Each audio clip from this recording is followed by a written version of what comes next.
If you want to download and install Firefox on Windows 11, this guide will walk you through the entire process in a simple and safe way. We'll start from opening your browser, finding the official Mozilla download page, downloading the installer, and then finishing the installation on your PC. If this video helps you out, make sure to hit the like button and subscribe for more easy Windows 11 tutorials like this one. Alright, let's get into it. First, open your current web browser on Windows 11. You can use Microsoft Edge, which is already built into Windows, or any other browser you already have installed. Once your browser is open, go to the search bar and type Download Firefox, then press Enter on your keyboard. When the search results appear, look for the official Mozilla Firefox website. This is very important because you always want to download Firefox from the official source to avoid unsafe or fake download pages. Click the official Mozilla Firefox download page from the search results.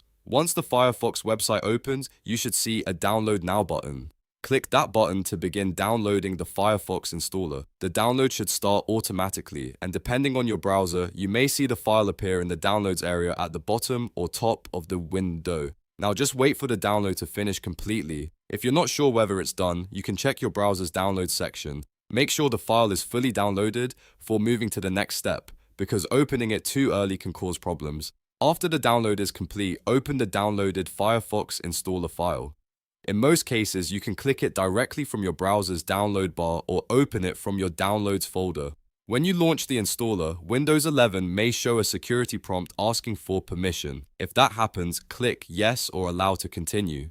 This is normal when installing trusted software on Windows. After that, the Firefox setup process will begin.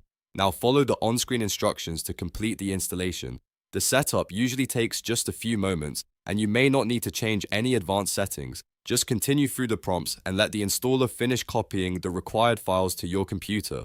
Once the installation is complete, click to launch Mozilla Firefox. You can pin it to your taskbar if you want quick access later, or simply open it from the Start menu whenever you need it. At this point, Firefox is ready to use on your Windows 11 computer, and that's it. You've successfully downloaded and installed Firefox on Windows 11. If this tutorial helped you, please give it a thumbs up, subscribe to the channel, and turn on notifications so you don't miss the next Windows 11 guide. Thanks for watching, and I'll see you in the next one.